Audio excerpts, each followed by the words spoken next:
বিগত সময়ের বইমেলার তুলনায় এবারের বইমেলাটা একটা ভিন্ন পরিস্থিতিতে হচ্ছে। আলটিমেটলি এই মেলাটা কিন্তু আমাদের মননের চর্চা করে।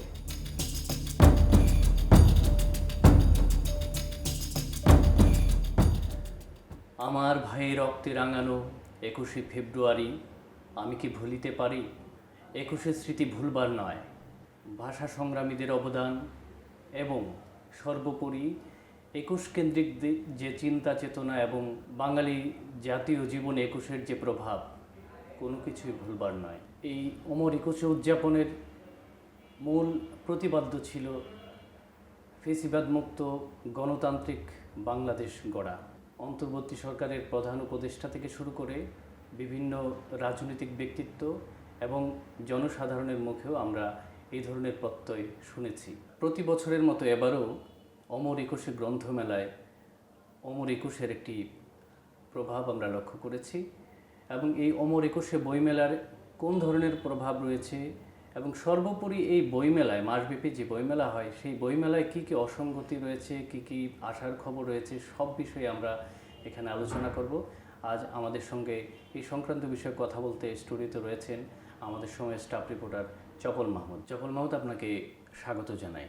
আপনাকেও ধন্যবাদ। আমি প্রথমেই বায়ান্নের ভাষা আন্দোলনের শহীদদের প্রতি শ্রদ্ধা জানাই। চপল ভাই, আপনি অনেক দিন ধরেই বইমেলার নিউজ সংক্রান্ত যে বিষয়গুলি সেগুলো কভার করে থাকেন, দৈনিক আমাদের সময় অনেক দিন ধরে কভার করছেন।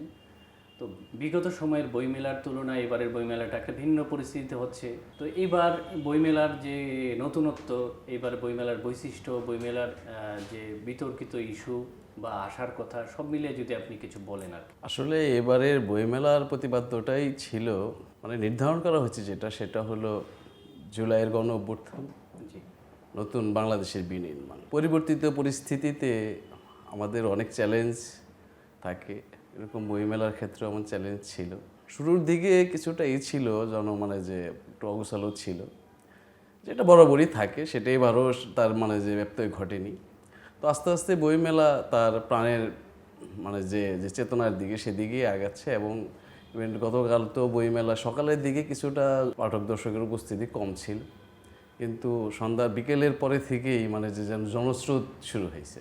এর মধ্যে বড় ধরনের মানে যে একটা আলোচনা ছিল যে এই সব্যসাচীর যে স্টলটা, সেই স্টলটা বন্ধ করে দেওয়া হয়েছে। একটা তসলিমা নাসরিনের বইকে কেন্দ্র করে ডিরেক্ট যে স্টলের মধ্যে যে তৌহিদি জনতা নামক একটা ব্যানারে আমরা কিছু লোক আসতে দেখলাম এবং ইতিপূর্বেও যে গত সরকারের আমলে যে সরকারকে অভ্যুত্থানের মধ্য দিয়ে বিদায় করা হয়েছে সেই সরকারের আমলেও দেখেছি কিন্তু এই ধরনের জটিলতা রয়েছে এবং বিভিন্ন সময় থাকে বন্ধ করে দেওয়ার ইতিহাস আছে আমাদের মেলা। তো সেটা হচ্ছে যে বাংলা একাডেমি কেন আয়োজক সংগঠক হিসেবে এই জায়গাগুলো হ্যান্ডেল করতে পারছে না? তারা কেন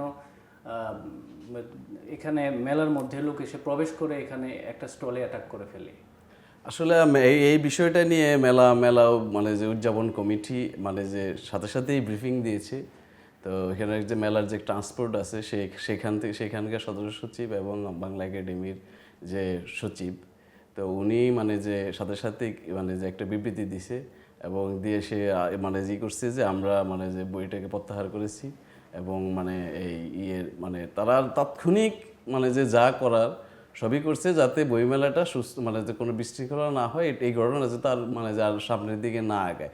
কিন্তু ঘটনাটা এখানে না, ঘটনাটা হলো যে বইমেলা আপনি যদি বলেন তাহলে আমাকে একটু পিছিয়ে যেতে হবে। আমরা সব সময়, বিশেষ করে আমি একজন প্রতিবেদক হিসেবে আমার প্রতি বছরই লিখতে হয় যে এখনও হাতুর মেলা শুরু হওয়ার পরে এখনও হাতুর প্যারাকের টুকটুক শব্দ, ধুলায় মানে যেই নানান অসঙ্গতি, এখানে সেখানে ময়লা পড়ে আছে। আমাদের যেহেতু এই মেলাটা আমাদের 21-এর চেতনার সাথে জড়িত, মেলাটা মাসব্যাপী হবে, এটা আমাদের মানে হঠাৎ করেই কোনো ইস্যু না, এটা আমাদের সেই মানে বছরব্যাপী একটা প্রিপারেশন থাকে। কিন্তু দেখা যায় যে মেলা যখন শুরু হবে তার মানে ফেব্রুয়ারির ঠিক 8 থেকে 10 দিন আগে তাড়াহুড়ো করে এই সবাইকে স্টলের কাজ করতে দেওয়া হয়। দেখা যায় যে এই মেলার অর্ধেক স্টল কাজ করতে পারে, আবার অর্ধেক স্টল কাজ করতে পারে না। এই মেলা চলতেছে, টুকটুক করতেছে। প্রকাশক এবং মানে যে প্রকাশনা প্রতিষ্ঠানদের বরাবরই দাবি আছে যে আমাদের যদি আরেকটু আগে সময় দেওয়া হতো তাহলে আমরা আরও সুন্দর পরিপাটি করে একটা ভালো মেলা উপহার দিতে পারতাম। সেই জায়গাটাও মানে যে আমরা দীর্ঘদিন যাবৎ মানে যে বলে আসতেছি, এটার ব্যাপারেও মানে যে আমরা কোনো পাই না। 2200-র উপরে বই, নতুন বই আসছে, কিন্তু আপনি যখন মান বিচার করতে যাবেন, এই বইয়ের মানে একটা বড় অংশই একদমই মানে যে মানহীন, প্রকাশনার নানান অসঙ্গতি বইয়ের মধ্যে ভরপুর, প্রচুর বানানেরও ভুল আমরা দেখতে পাই। মানে আপনি লেখকের জায়গাটা বলতেছেন না, কারণ এটা তো আমি মানদণ্ড আপনার আমি নির্ধারণ করতে পারি না। বইয়ের বাঁধাই, জি, বানান এবং কাগজ, এই ব্যাপারগুলো আপনি বলছেন। কারণ হলো এক একজন এক এক চেতনা থেকে লেখে। আর এখন পর্যন্ত আমি যতটুকু জানি, আমি একজন ছোট মানুষ হিসেবে আমি বলবো যে আমাদের এই প্রকাশনা সংস্থা এখন পর্যন্ত সম্পাদনার পরিসরটা এইভাবে তৈরি হয়নি। আমরা যখন ওই যে এই মানে শ্রেষ্ঠ মানে যে ভালো মানে গুণগত মানসম্পন্ন বইয়ের উপরে আমাদের বইমেলাতে একটা পুরস্কারও আছে, তো এই পুরস্কার দেওয়ার জন্য খুব বেশি বই কিন্তু জমা পড়ে না। প্রতি বছরই 2 থেকে 3 হাজার নতুন বই আসে, সেখানে গুণগত মান বিচারে আমরা 100 বইও ভালো মানে যে করতে পারি না। যেহেতু আমাদের এই মেলাটা মানে যে একটা নির্ধারিত, এই মেলাটা আমাদের চেতনার সাথে জড়িত। কোনো লেখক ভালো লেখে, কোনো লেখকই লেখে, কারোর বই চলে, কারোর বই চলে না। আলটিমেটলি এই মেলাটা কিন্তু আমাদের মননের চর্চা করে। মেলা এই ব্যাংক সেই ব্যাংক নানানি, হয়তো এটা মানে যে পাঠকের সুবিধার্থেই করা, কিন্তু আমি দেখতেছি যে মেলাটা ধীরে ধীরে তাদের চেতনার জায়গা থেকে, মেলা 21-এর চেতনার জায়গা থেকে সরে যাচ্ছে। এবং এই বছর আরেকটা জিনিস মানে উদ্বেগের বিষয়, এই মানে নিরাপত্তা ব্যবস্থা একটু ঢিলে ঢালা ছিল।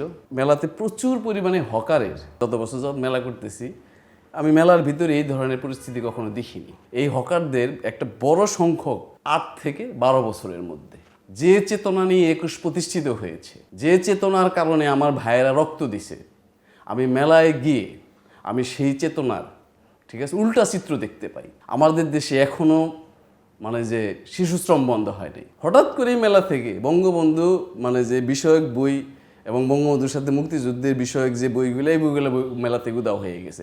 এই ব্যাপারে আমি অবশ্য এই বইমেলা শুরু থেকেই নাই, এটা শুরু থেকে নেই। এবং হলো যে আমি মানে একটা হলো যে আমি 2-একজনকে বলারও চেষ্টা করছি, তারা হয়তো মানে তারা ওইভাবে কথাটা এমনভাবে ঘুরিয়ে গেছে যে তারা তাদের আসলে বলতেছে যে এই এখন তো পরিস্থিতি এরকম, এই জন্য মানে যে এবার বইগুলোকে আমরা ডিসপ্লে করছি না। মূলত হচ্ছে বাংলা একাডেমি থেকে সুনির্দিষ্ট কোনো না, এই ধরনের কোনো নির্দেশনা আমার জানা মতে নাই। সেলফ সেন্সর থেকেই মানে নিরাপত্তার কথা বিবেচনা করে এই বইগুলো তারা, প্রত্যেকটা আলাদা প্রকাশনী তারা নিজেদের মানে যে নিরাপত্তার কথা চিন্তা করে বইগুলো করে রাখছে। বইমেলার মধ্যে একটা বিভাজন আছে, এক প্রকাশক আরেক প্রকাশককে আঘাত করছে, বৈষম্য বিরোধী স্টল হিসাবে আখ্যা দিচ্ছে, কাউকে ফেসিবাদী স্টল বলা হচ্ছে। বইমেলার পেভিলিয়ন ঠিকমতো কেউ প্রত্যাশা অনুরূপ পায় নাই, কেউ স্টলের পরিধি বড় করতে পারে না। এই ধরনের প্রত্যাশার প্রাপ্তির হিসাব নিকাশ নিয়ে তর্ক বিতর্ক আছে। বইমেলা শুরু হওয়ার আগে থেকেই যে বৈষম্য বিরোধী এই মানে একটা প্ল্যাটফর্ম দাঁড়াইছে প্রকাশকদের, এবং তাছাড়া আরও কিছু প্রকাশক আছে বলতেছে যারা ফেসিবাদ তাদেরকে স্টল দেওয়া যাবে না। একটি স্টলও তো পায় নাই, হ্যাঁ, জার্নিম্যান নামে একটা স্টল পায় নাই। এবং হলো যে এই এবং তারপরেও যে আরও যারা আছে তাদেরকে মানে যে স্টল না দেওয়ার জন্য বাংলা একাডেমির মানববন্ধনও হয়েছে। বিভাজনটা আসলেই মেলাতে দৃশ্যমান। এটা বোধহয় এটা এমনও কারণ থাকতে পারে, বিগত সময়ে হয়তো তারা বঞ্চিত ছিল। যেমন বিগত সময়ে আমরা যেমন বললাম যে শেখ মুজিবের বঙ্গবন্ধুর বই আসেনি বা শেখ হাসিনার বই আসেনি, এটার কারণ এটা হতে পারে যে বিগত সময়ে বেগম খালেদা জিয়ার বই আসতে পারেনি, বা অন্যান্য যারা হচ্ছে আওয়ামী বিরোধী সেন্টিমেন্টের যারা পলিটিক্স করেন তাদের বই মেলায় আসতে পারেনি বলে এটার প্রভাবটাই আমি এই ব্যাপারটা খোঁজার চেষ্টা করছি। এবং মেলাতে আমি মানে যে নাম বলবো না, আমি কয়েকজন প্রকাশকের সাথে এই ব্যাপারে কথা বলছি যে আপনারা যেই করতেছেন, তখন বলে যে দেখেন বিগত 13 বছর বা প্রায় 15-16 বছর আমি বাংলা একাডেমির ভিতরে ঢুকতে পারি নাই। তারা মানে বিগত সরকারের সময় সুবিধাপুষ্ট যারা, তারাও দেখা যাচ্ছে যে অনেকেই মানে যে স্টল করলেও তাদের উপস্থিতি মেলা ওইভাবে দেখা যাচ্ছে না, তারা হয়তো নিজেকে একটু আড়াল করে রাখতেছে। এই ধরনের নানান প্রেক্ষাপটের মধ্য দিয়েই আমাদের এবারের 21-এর বইমেলা অনুষ্ঠিত হচ্ছে। প্রতি বছরই একটা আলোচনা থাকে বইমেলার আয়োজনটা কেন বাংলা একাডেমি করবে, বইমেলার আয়োজনটা প্রকাশকরা কেন করছে না বা জাতীয় গ্রন্থকেন্দ্র কেন করছে না। এই ধরনের আলোচনা এই বছর আমি এইভাবে মানে যে শুনি না, কারণ পরবর্তী পরিস্থিতিতে তারা মানে যে ওই কে অংশগ্রহণ করবে কে করবে না এইগুলো নিয়ে এই ধ্যান ধারণার মধ্যেই ছিল। এগুলো নিয়ে এবছর ওই রকম আলোচনা হয় না। তবে অতীতের থেকে প্রেক্ষাপট থেকে অতীতের অভিজ্ঞতা থেকে আমি বলতে পারি একটা বইমেলা হবে, এটা আমাদের জাতীয় চেতনার সাথে জড়িত। সেই জায়গায় এটার একক কর্তৃত্ব কেনই বা বাংলা একাডেমির সাথে থাকবে? বাংলা একাডেমি তো একটা গবেষণা প্রতিষ্ঠান, এটা একটা মননের জায়গা, মানে ইভেন্ট ম্যানেজমেন্টের দায়িত্ব পালন করবে, এরকম প্রশ্ন। আপনি হয়তো জেনে থাকবেন যে যখন বাংলা একাডেমির মধ্যে বইমেলাটা অনুষ্ঠিত হতো, তখন আমরা যখন বাংলা একাডেমির মানে যখন সংকুলন হচ্ছিল না, অনেক প্রকাশক ওই বইমেলায় অংশগ্রহণ করতে পারতেছিল না, তখন হলো যে এটাকে মানে যে এই স্থানান্তর করার জন্য যে বাংলা একাডেমি এবং সরারদি দুই উদ্যানেই থাকবে, যেহেতু সামনে একটা বড় পরিসর আছে, সুযোগ আছে, এটাকে মেলার পরিসরটা যেন বাড়ানো যায়। তো তখন কিন্তু বাংলা একাডেমি কিন্তু এটা মানে যে একদম তাদের এবার ছিল, এটা নিয়ে পুরাটাই তারা মানে যে এটার পক্ষে ছিল না।